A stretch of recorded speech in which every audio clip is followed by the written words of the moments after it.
let's get on with what we all came here tonight to hear, and that's our main event, the story of EROS' creation and placement in Sioux Falls, South Dakota. As I said before, is going to be presented by Dr. Michael Mullen from Augustana University. Just as a little introduction to this, if you remember, in the midst of the Vietnam War, the Secretary of Interior, Stuart Udall, announced the department's desire to launch a new satellite system that would track the changes occurring in Earth's environment. Eventually known as the Earth Resources Observation System, or as we call it, EROS, the announcement offered both a potential economic and scientific windfall for the community that secured the processing center.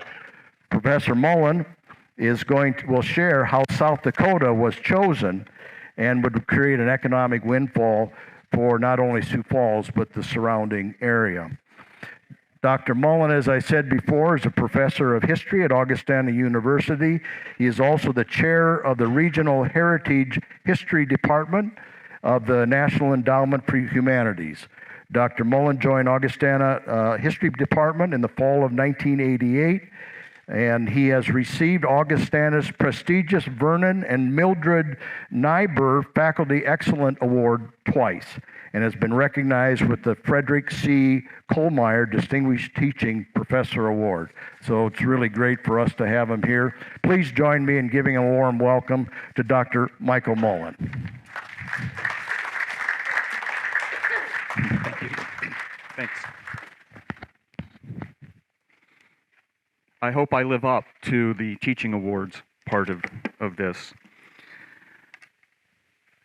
What I want to present tonight, well, first, thank you for coming, and you look very different than my students because they would all be in the back, and I'd be talking to empty front row seats, so that's different. But thank you for coming tonight. I'd like to thank two institutions and then ask a question about a third. I'd like to thank Dakota State University for opening up their archives and the Carl Munt Library, the special collection, so I could go through his private correspondence and his official papers in putting together tonight's talk. And I'd also like to thank Augustana University, which provided a sabbatical, which allowed me to spend time up there just doing research and not having to also teach. The question I have is, how many of you are graduates of South Dakota State University? Don't be hesitant. My question is, what was the name of the main library when you were a student there? The reason I'm asking is, if you go to SDSU, as I have done on many occasions, you usually go to the Hilton Briggs Library, named after the South Dakota State University president that happened to be in charge of the university when EROS was created. And he plays a pretty significant role in tonight's talk. So with that, let's get started. In order to understand how important EROS is, we need to go back to before World War II. We have to think about the dirty 30s. We have to think about the stereotypes that the rest of the nation had about Plains people. And we have to understand how World War II shapes the future of South Dakota and Sioux Falls and others. When the war breaks out, and for us, it's December the 7th, 1941. Other countries will have different dates. For Europe, it's September 1st, 1939. You know all those things. The Great Plains found itself in a terrible disadvantage. It had certain things working against it as the United States began ramping up its attempt to win World War II. We had incredibly high freight rates. And so bringing material in and sending material out cost extra money. We had an inadequate labor supply. That is, if you think about South Dakota, if you think about Iowa, if you think about Nebraska, they had fewer people living in their states in 1940 than they did in 1920. That out-migration of labor meant that there isn't a great labor pool to draw from. We had insufficient power. Remember, World War II, we have not dammed the Missouri River yet. And so we don't have a lot of hydroelectric power yet. And we don't have natural coal reserves. And so we were limited in terms of output of the power we could generate. And this concerns federal officials. Water We have some, but it's not like the Columbia River. It's not like elsewhere. And we certainly do not have some deep pockets like other states did. All of these things worked against not just South Dakota, not just Sioux Falls, but the Northern Plains in general. The one thing that the Northern Plains had was open space, open land. And the result of this was that when the government began placing various governmental projects, the Northern Plains, the Southern Plains ended up primarily with air bases, military installations, not with technical factories, not with lots of highly skilled labor like Los Alamos or Hanford in Washington State. And that has long-term ramifications for the development of places like Sioux Falls. Now, if you're of a certain age, you do remember that Sioux Falls did secure a radio school. That comes in 41. It's a result of, now I'm not going to ask you to raise your hands, but if you remember Sid's Liquor, Sid was a student at that air base, met a wonderful woman, they married, and that's why he returned to Sioux Falls. So we not only got the air base, we got a liquor store as well.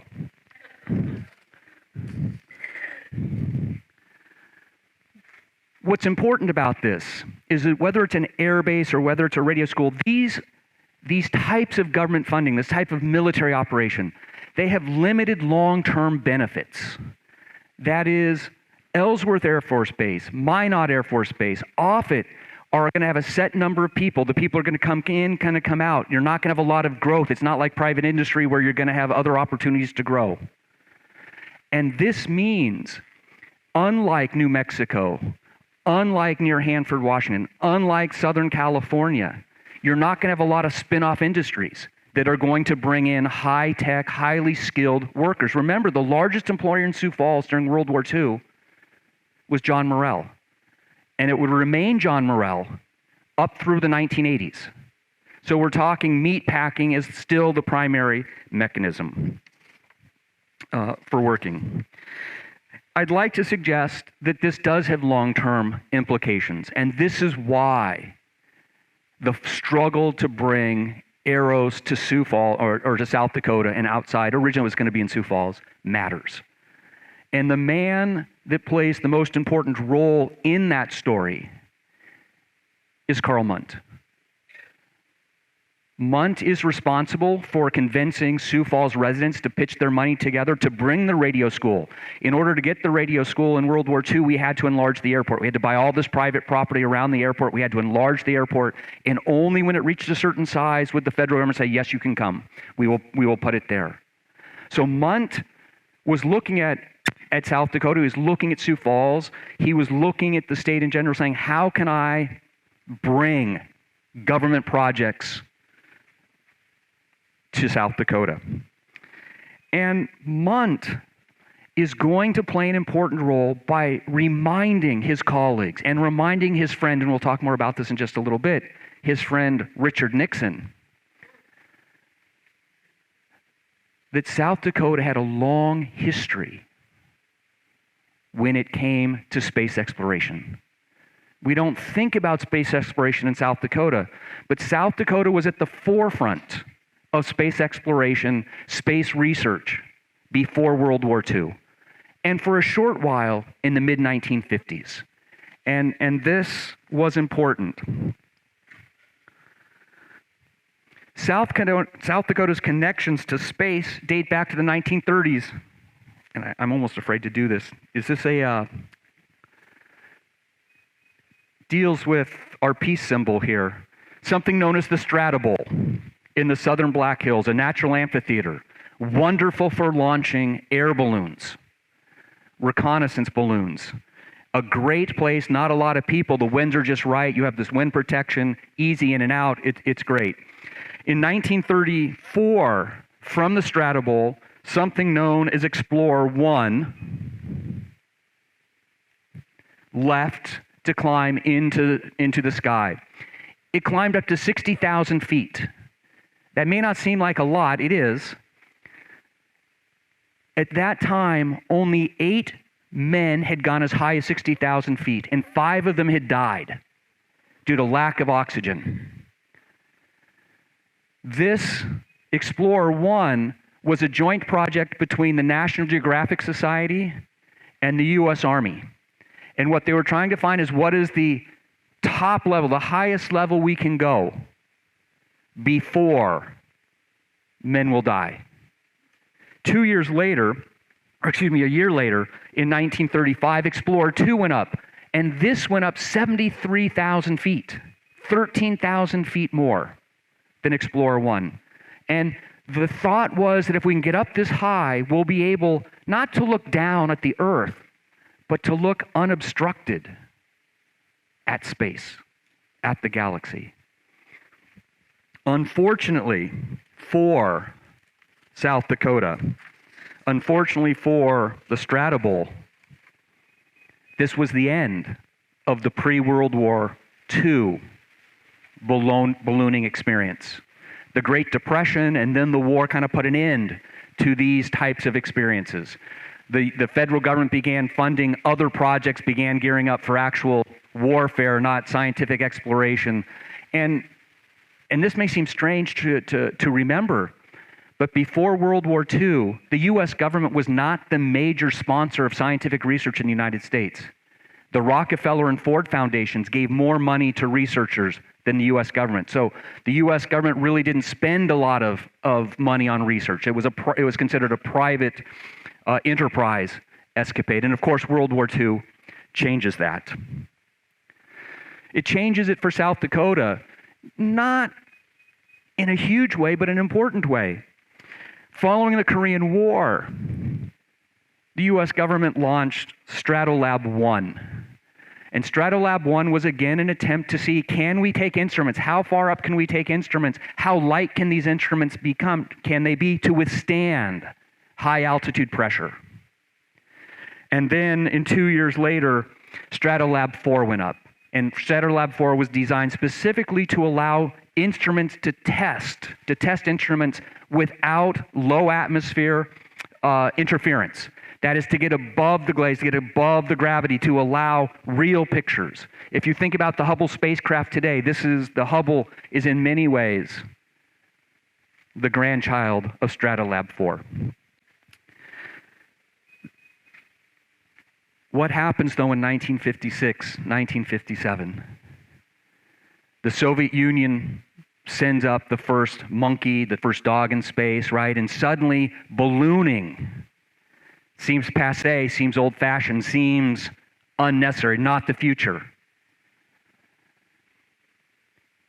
And so the United States government begins to fund not balloon research, but rocket research. Begins to spend its money on the design of what ultimately becomes the Apollo. The same year, 1956, that Stratolab 4 went up, Ed Yost brought Raven Industry. He and his partners brought Raven Industry to Sioux Falls.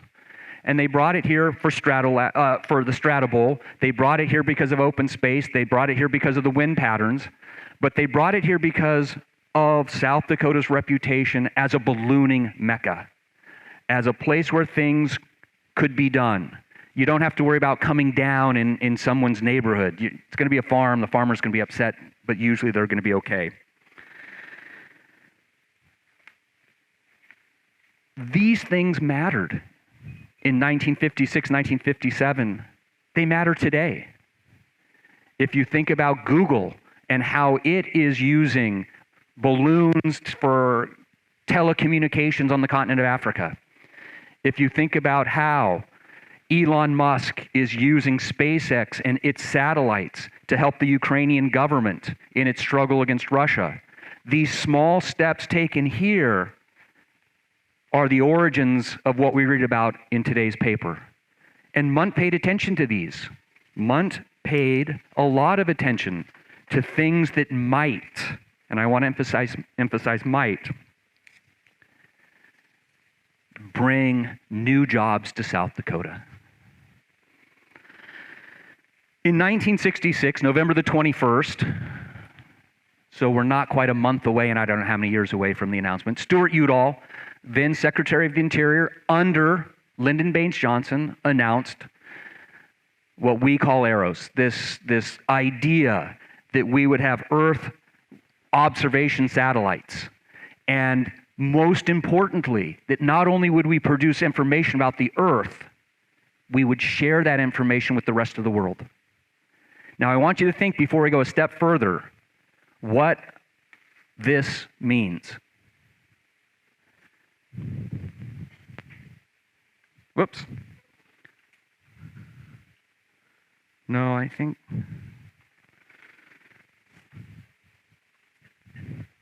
Yeah, no, there. Oh, it's changed on me. Think about the balloons of the 30s and 40s and 50s. Think about Apollo. Think about Hubble. Think about most of the satellites, most of the information you think about. NASA, these satellites are all looking into space. They are all outward looking. What Stuart Udall is proposing is changing the dynamic. He's talking about reversing what satellites do or can do. Instead of looking to space and see what we don't know, he's saying, let's redirect the cameras, let's redirect the images, and let's focus on where we live. Let's focus on what will make our lives better. I'm not interested in getting a man to the moon, right? We're in the midst of that struggle. What I'm interested in is how can these satellites be used to help us today, to predict flooding, to help with drought, to do whatever needs to be done. And so he announces this. It's going to be led by the U.S. Geological Survey, and NASA is not happy about this. NASA sees a project that looks at Earth as opposed to getting a man to the moon or an understanding of the furthest galaxies as taking resources away. But more importantly, what NASA objects to is the satellites that Udall is proposing, what are called ERTS, Earth Rotating Something Satellites. I should know these things, but I forget. Is being developed by NASA. NASA thinks that what Udall is doing, what the Department of the Interior is trying to do, is muscle in and take over their project. You know who else doesn't like this project? The U.S. military. They don't like the fact that information is going to be open sourced. They don't like the fact that anybody from any country would have the potential of looking at these pictures and making their own determination what they want to do with them. And so the military is going to say, this is a national security risk. And NASA is going to say, this is going to prevent us from getting a man to the moon. And what this means is there's no guarantee that EROS will ever be born.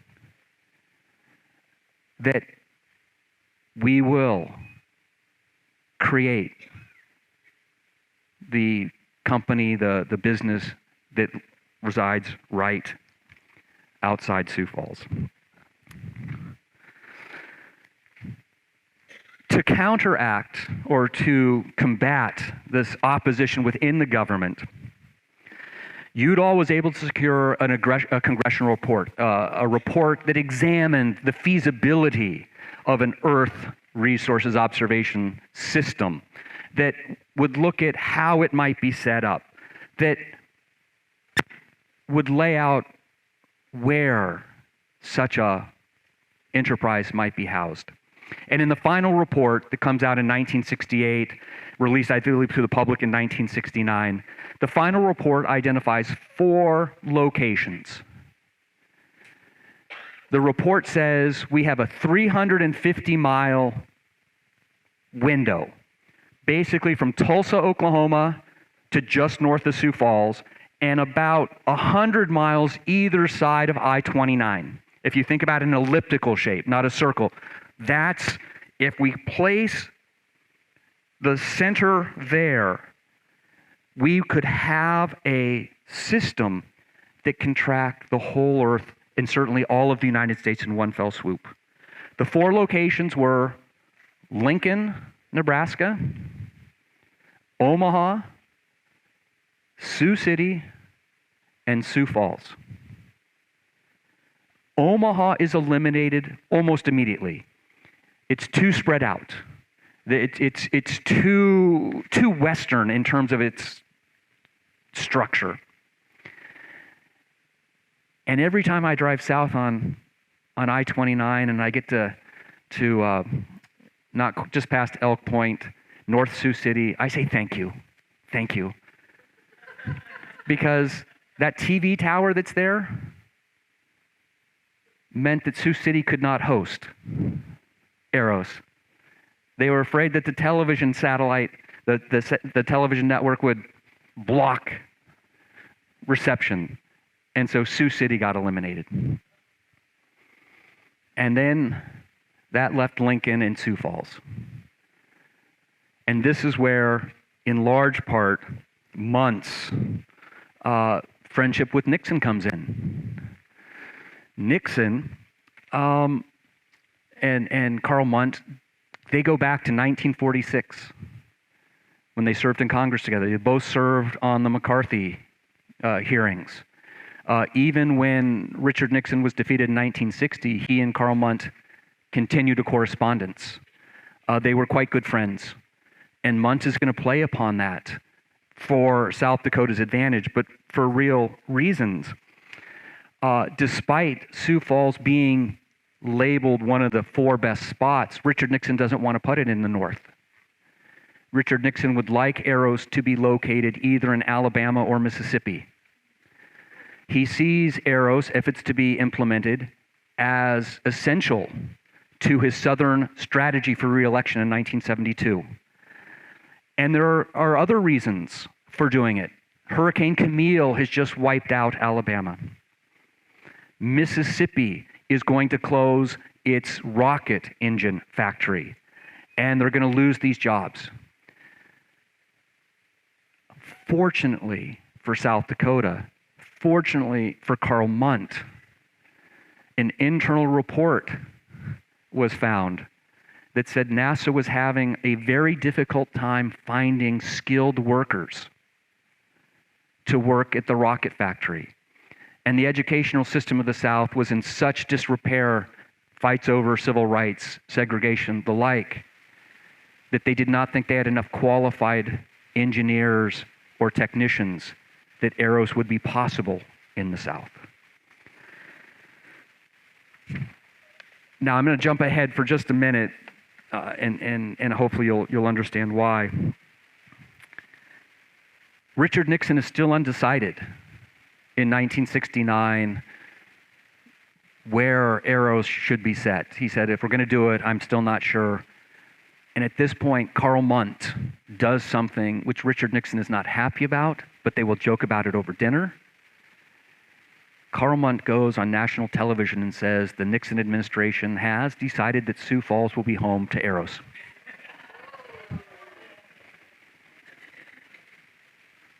You can imagine you get a phone call, invited to dinner, and you can imagine, okay, I'm going to get my tail chewed here.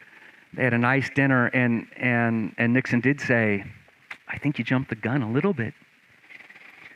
And Munt supposedly responded, yes, but you're not going to reverse the call. And Nixon didn't.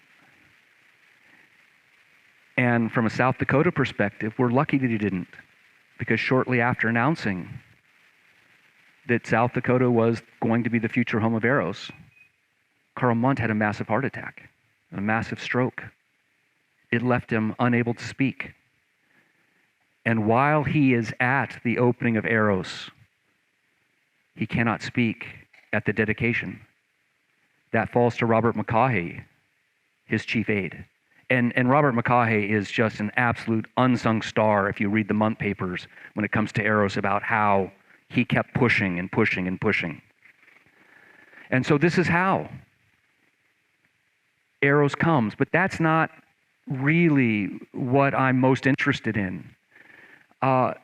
What I'm interested in, and hopefully you will be for the next 10 minutes or so,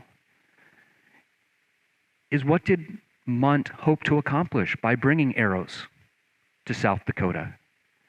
What does EROS mean for the future of Sioux Falls? How did EROS transform one of the whitest cities in America into something many locals would say is unrecognizable? So let's look at Munt's hopes. And here is an image from EROS, looking at the beginning of the delta there at the Gulf of Mexico. Munt, as senator, knew certain things. South Dakota was losing 1,000 farms a year in the 1960s. We think of the farm crisis as late 70s, early 80s, but Munt saw a crisis well before then. 2, farm sizes were increasing, and this meant South Dakota was suffering a brain drain. The farm was not going to keep the best and the bright, and if you're a farmer, I do not mean this in a bad sense at all, okay? I'm not trying to be offensive here, but was not going to keep the best and the brightest sent to SDSU, sent to USD in South Dakota. We need something, Munt says, that will entice our most educated students to stay. We need the modern economy is aerospace. The modern economy, right? We've just landed a man on the moon. The modern economy looks to technology. That's what we need. EROS, he believed, was the future. Satellites, computers were the future. I don't think she's in here. Mrs. Lambert, I believe was her last name. Her daughters worked at EROS for 36 years, operates satellite number 7 in the EROS rotation. She trained as a computer scientist at Augustana before we had a computer science program. This is what Munt hoped. He hoped that students interested in computer science could stay at home. And in the case of the Lamberts, it worked. But Munt saw something else, hoped for something else.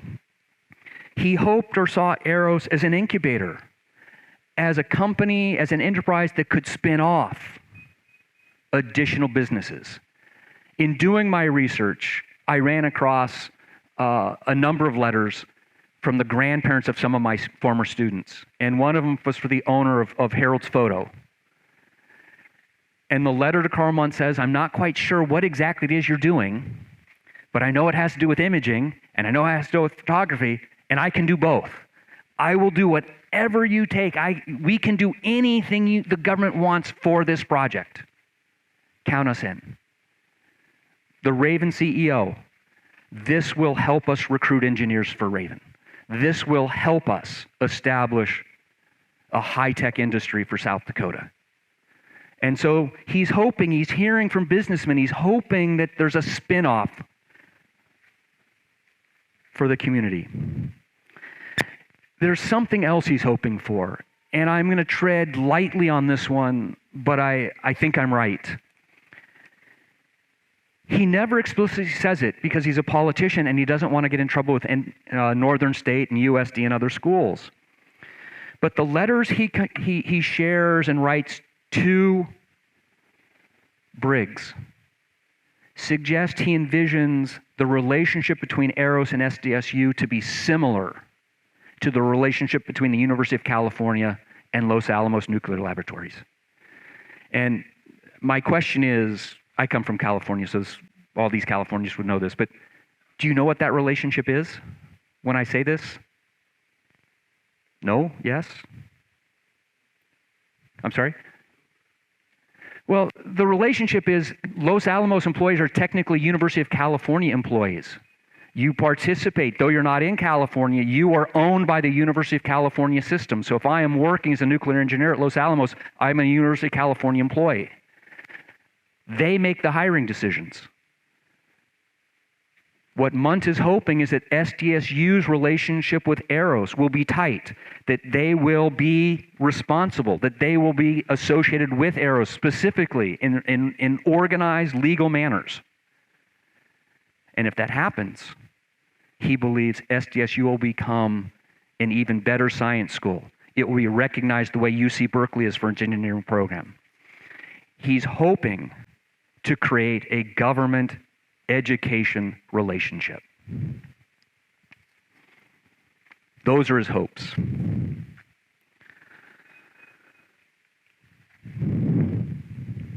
Sorry, I should have done that first. Unfortunately for Munt, two things happen. One affects him directly, and I've already mentioned it. In November of 1969, he suffers a massive stroke. And for months, he is out of the office. And even when he recovers, they said he can't really speak. And his wife is taking care of him, and so it falls to this Robert McCaughey. The second part of the story, the second unforeseen event, is not dealing with Richard Nixon or is not dealing with Southern politicians. It's an unforeseen battle of higher education in South Dakota. An event happens that, don't get mad at me, it can only happen in South Dakota. I mean, it's just so South Dakotan. A board of trustee member, who will remain anonymous, decided that South Dakota did not need two engineering schools. It was redundant. We have School of the Mines. And he moved to eliminate the South Dakota State University School of Engineering. You know, the school that was going to oversee EROS. He moves to eliminate it the very time Munt and Briggs have raised $50,000, 25 coming from the state of South Dakota, mainly SDSU donors, 25,000 from the federal government, to establish a remote sensing institute at SDSU. But the Board of Trustees moves to eliminate the School of Engineering. That is, the Board of Trustees does not see Munt's future for South Dakota. It doesn't see engineering, it doesn't see high-tech jobs as really all that important. But what this means for us is that President Briggs is fighting to save the School of Engineering, and I mean he is fighting. The letters are incredibly difficult. There is a lot at stake here. But he's fighting to save the School of Engineering and fighting the Board of Trustees rather than helping EROS get off the ground, rather than establishing those relationships between official relations between EROS and South Dakota State. As I've suggested, Munt's stroke meant he could not intervene. He couldn't help. And the result of this is twofold. One, EROS remains independent of any university. It is true that SDSU has a profoundly important role at EROS, but it is not the same relationship as UC to Los Alamos. And the other thing that happened is because SDSU does not have that central role, the employees at EROS tend to look to Sioux Falls, tend to live in Garrettson and Baltic and shop in Sioux Falls rather than looking north towards Brookings. Now, this fits a long-standing pattern. It's something known as spoken wheel development.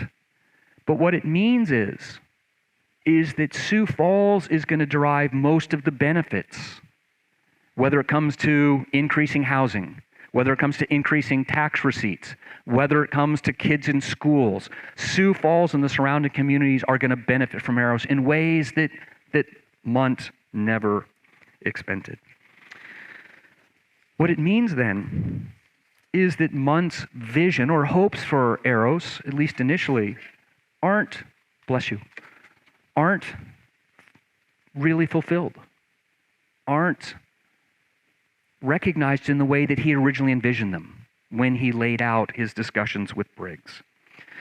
But for Sioux Falls, EROS has been a godsend in ways that perhaps we don't think. Munt envisioned EROS bringing in scores of scientists. He expected, by the time EROS reached its height, about 1,500 scientists. These would be PhDs. These would be master's degree candidates. These are, he's thinking, the best and the brightest. And we're going to end up with 300 of these best and the brightest. So it never reaches the scope, the heights that he does. And one of the reasons for this is that a decision is made to recruit workers locally, not to run national searches. And this is in large part because of the work EROS does originally. When we think of EROS today, what do we think of? We think of a satellite sending down its images, being processed in EROS, and scientists looking over it. But that's not what EROS was in 1973-74. And the original EROS building is actually the corner of 9th and Phillips, whatever that first bank, Dakota, across from, this is me, across from Wood Grain Brewing Company. That bank was the original home of EROS. And that's where they processed. And so my point is, it did work out. We recruited locally. We recruited women for the most part, and there are reasons for that, which we won't go into today. But originally, Goddard Air Force Base in Maryland received the satellite images. Then those images were boxed up, put on a plane, Appalachian Air, and flown to Sioux Falls, where they were then put in the local mail and the next day delivered to downtown Sioux Falls. I'll jump ahead for the sake of time, but some other stuff. Think about what I just said. So we're going to fly this stuff in, and we're going to use the Postal Service. What does this mean? It means we have to enlarge the airport. This is why FedEx and others have used Sioux Falls as a primary hub. Our airport began to see a lot of travel, and we have to enlarge the airport. Now, why do we care? Because Citibank is going to come, and as we enlarge our post office to deal with this information from Goddard, we're going to have a larger post office than a city our size should have. Our post office is built for a city of 500,000 people. We can get another 300,000 in here before we have to enlarge the post office. Who cares? Citibank. It's 7 years before Citibank arrives. And Citibank needs a post office of a certain size to receive all of those bill payments. Your grandchildren, right, pay it electronically. I still mail mine in. But we don't need that now. So my point is that initial service, that initial process lays the groundwork for future economic development in ways that we don't anticipate. The other thing that happens is that there's a hiring freeze when EROS is created, right? We're winding down the Vietnam War. We're about to get whip inflation now, the win strategy of Gerald Ford. And so there are no there's a no hiring period in the U.S. government. The result is we go to contract labor. And we contract labor out, and that's a temporary form. And so people are not going to come under contract. It's only locals in the region that are going to take these contracts. And so we don't draw the people that Munt envisions from outside the state, outside the region, to Sioux Falls. Having said all of that, yes, I can. Sorry. This is not a great picture, but you kind of get a sense, right? I-29, 90, I-229. The important part here, right, is that the main corridor of Sioux Falls remains pretty constant. But then, this area right here,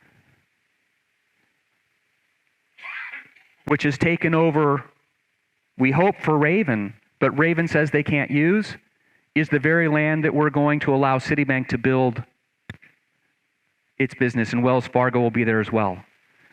The Sioux Falls Development Corporation raised funds to get this, only to discover that the government said it wouldn't work there, which is why it gets placed out. So we had to buy the land that EROS currently resides on as well. So just like in World War II, where we enlarged the Air Force to get the radio school, Sioux Falls citizens pitched in to bring business in. And this, I think, makes Sioux Falls a little bit different. Okay, this is not to say EROS did not produce growth.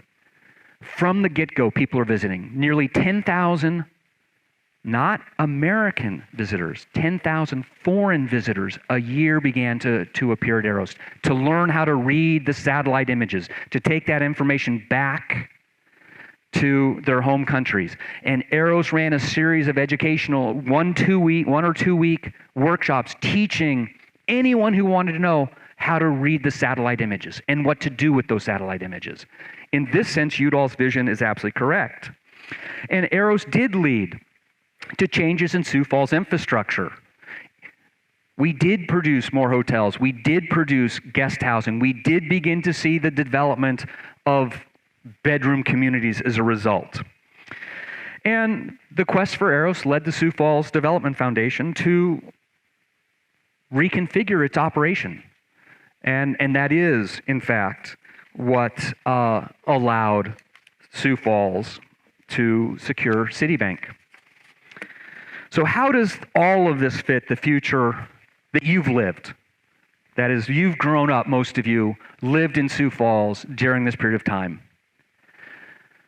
Well, as I've said, EROS required more airport, it enlarges the airport. It needs a processing center, and so we have larger airport, larger post office than we need.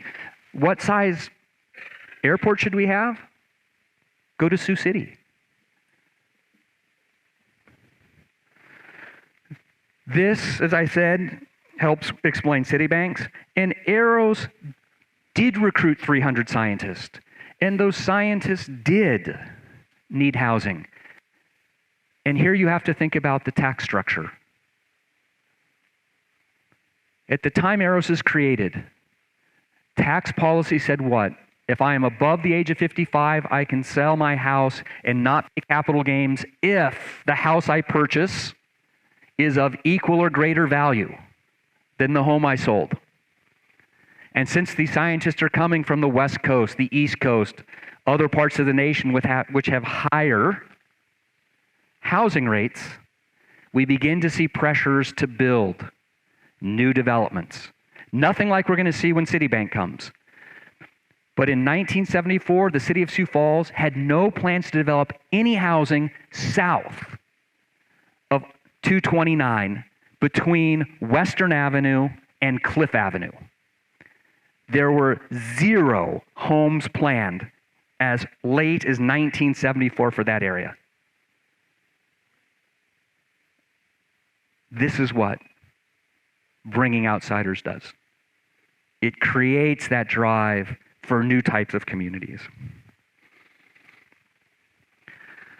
Finally, how does it lay this future? EROS did bring a type of diversity to Sioux Falls. Even if it's initially temporary, the newspapers constantly comment on visitors from Africa, visitors from Asia, visitors' languages that they haven't heard before. And it opens the door to the city beginning to think about what it might look like if it is not 99.7% white, which is what it was in the 1930 census. EROS, the struggle to get EROS, led the Sioux Falls Development Corporation to buy certain plots of land, certain items. These are Citibank and others, but it also led the city to begin thinking what to do about south of I-29. And so Yankton Trails Park is on condemned South Sioux Falls land. And if you talk to the people at the Siouxlands Heritage Museum, the family that had that land taken away still is angry that it was taken away and still refers to it as South Sioux Falls. But it led to the development of southern Sioux Falls. And lastly, I think we forget how important EROS And Raven, I call Raven the quiet company. I do not like Northwestern Mutual because Raven is so important to the story of Sioux Falls, and yet they never talk. They never write their own histories. The president of my university was their legal representative. Oh, I'll introduce you to somebody. 2 years later, she's still not introduced me to the people I'm trying to get to talk to in Raven. They don't want to talk at all. But EROS and Raven laid the foundation for the high-tech businesses we see today. We would be very surprised at the number of marketing firms using the internet, the ClickRain, these other websites. Our mayor, right, is a technology company president. We can attribute at least a portion of that to Karl Mundt's vision of the future. In that sense, EROS might not have made South Dakota a diversified economy, but it certainly laid the foundation. And for that, I think we ought to be very grateful for. Thank you.